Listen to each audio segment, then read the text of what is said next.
Reading 7 from the Psychological Commentaries on the Teachings of Gurdjieff and Ouspensky by Dr. Maurice Nicoll, Volume 1. Commentary 4. Birdlip, June 17th, 1941. On A, B, and C Influences. Part 1. It is necessary for everyone to think often about what he understands for himself of the meaning of this system of teaching. What does this teaching imply? What is it about? Why, for example, is it necessary to struggle with identifying, with negative states, with imagination, with internal considering, with self-justifying and other forms of mechanical lying, with mechanical talking, and so on?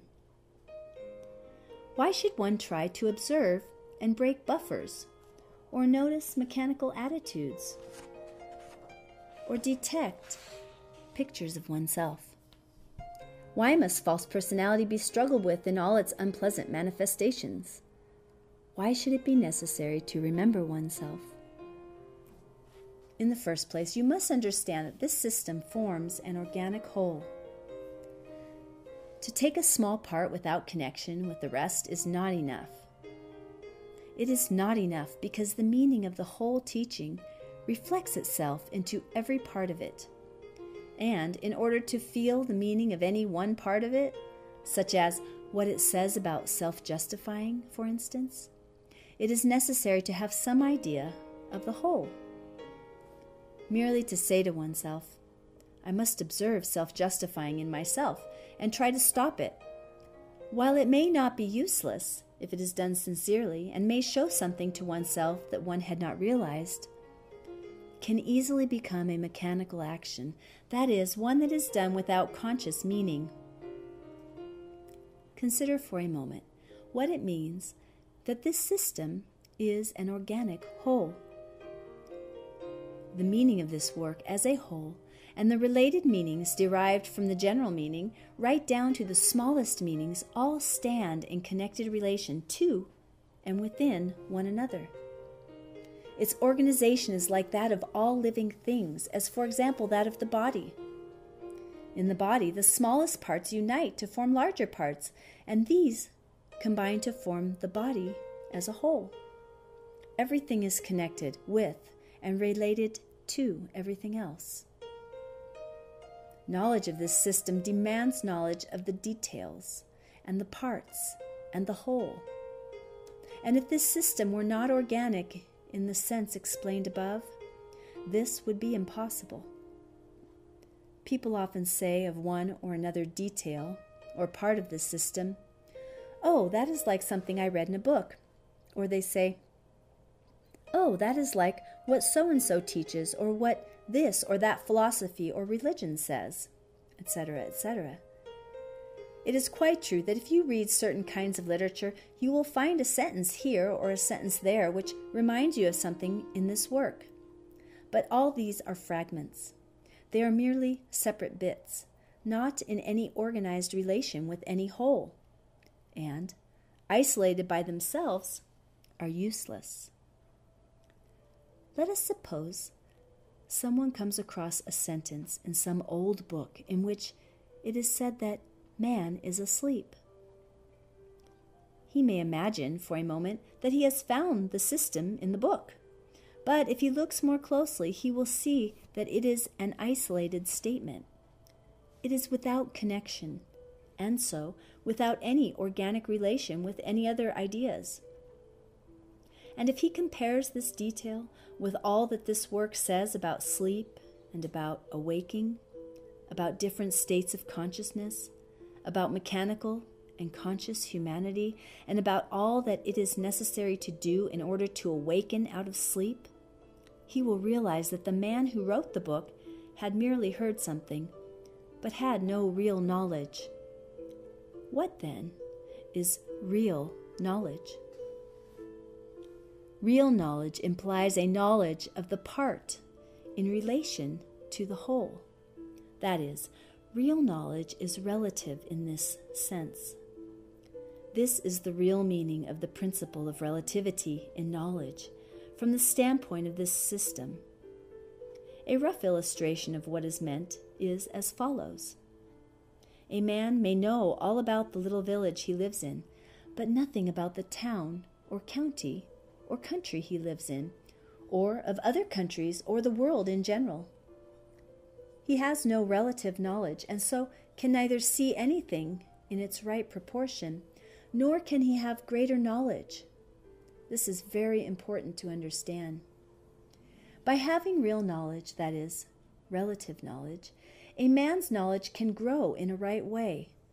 Otherwise, only one-sidedness results, with all the evils that follow, that are more obvious today than at any time in the world.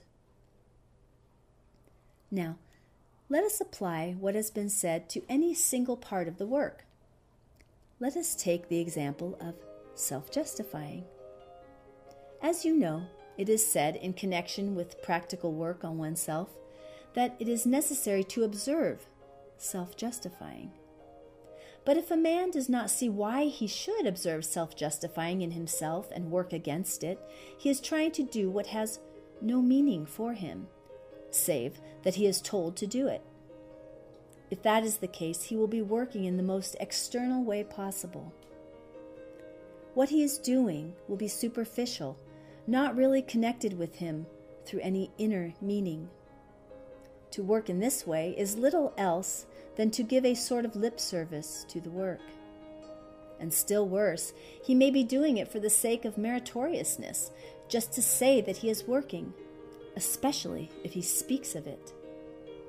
And he will not see that it is exactly self-justification that is at the root of feeling pleasure in meritoriousness, which only strengthens false personality, having nothing real or genuine in it.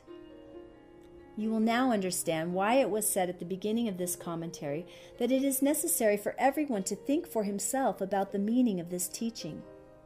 Unless he does so, he will do everything in a vague, external way without seeing or understanding what it is all about, and without having any force to work.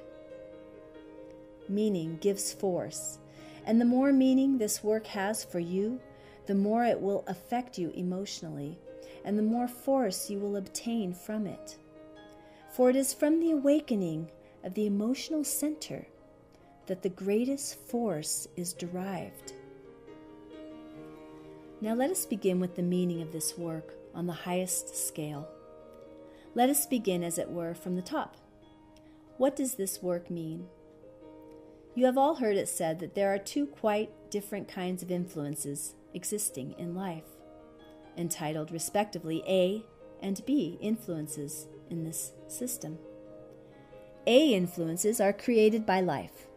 They arise within the life of mechanical humanity from the interests of business, money-making, science, sport, politics, from the interests of conquest, intrigue, crime, power, from the interests of wealth, position, display, and possessions, and from all the necessary interests of food, clothing, housing, law, order, and so on. You have only to open the newspaper to see what A influences are, and to understand how they are created by life and arise within the life of humanity. All these interests develop personality, and in time, from personality, especially false personality, other interests arise, which become part of human life and which again are A influences. But there exist also in life influences of a quite different kind, called in this system B influences. These do not arise from life. Their source of origin is different. They have nothing to do with business, money-making, politics, sport, and so on. They come from outside the circle of mechanical life. In all ages and at all times, we can find evidence of their existence in a certain class of literature, in certain religious ideas, in many ancient writings, in teachings that have been preserved to us, often in all sorts of disguised forms, in allegories, in fairy stories, and so on. It is a very startling experience for anyone who has become familiar with the ideas of this work and has begun to understand something of its real significance, to open a book written, say, 1,000 or 2,000 years ago, or even more, and find some sentence which is, so to speak, the pure work. What is the explanation? Why is there so great a background to the ideas of this system? What does it mean? It means, to begin with, that this system of work which we are studying is nothing new. It is nothing new in the sense that it is not something that some man or other invented recently and concocted out of his own mind, like some passing modern psychological theory. The system we are studying is the presentation in a form adapted to the times of something that was long ago understood and long ago taught about man and his inner possibilities. It has been understood and it has been taught not only since the beginning of known history, which is only a brief portion of all human history, but long before it, reaching us only in legendary form in myths and allegories. The same teaching has always been given, but it has been given in different outer forms, in different dress, according to circumstances, according to the times, and according to the nature of the people or race to which it is being given. It has changed only in regard to the general state of people, that is, their level of being and the depth of their sleep in the things of the external senses, and so of their opportunities in respect of inner evolution. Now, all the traces in history concerning the idea that man is capable of reaching something of incalculable value, a treasure that cannot be estimated through inner work on himself, constitute what are called in the system B influences. Since they do not relate to life, their existence in life is inexplicable unless we understand that they are essential for humanity, unless humanity wishes to perish totally in hate and destruction, which is a possibility closer to us than ever before. In the next commentary, I will speak of the source of origin of B influences in the light of the ideas taught by this system. But if anyone wishes to ask for a clear example of B influences now existing in life, let him take as an example the New Testament, or rather the 4 Gospels, which alone contain the teaching of Christ, and let him only take the recorded words of Christ. It will be obvious to him that the ideas contained in these words are not similar to the ideas belonging to A influences, to the newspapers, and are obviously about something different from the ordinary aims and interests of life, although in a subtle way they bear on the latter. Let him only reflect that he is taught to struggle with hatred and look into himself and see what he is like. So far, we have seen that this system of work is an organic whole, and every part and detail of it, such as the detail of self-justifying, is connected with ideas which have always existed and have been taught in every age. These ideas and teachings always are the same thing. They are always about the transformation of life.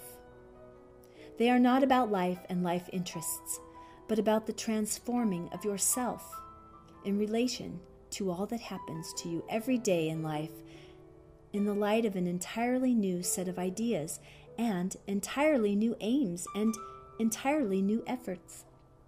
And when you begin to try to do all this, remember that you are beginning to do something that has always been taught to those capable of understanding, and that the meaning of what you are doing is so great, so deep, so eternal, that even if you can catch a mere glimpse of it, your emotions will awaken, and you will see in a flash what is meant by evaluation of the work, and what is meant by greater mind, and what is meant by the sleep of humanity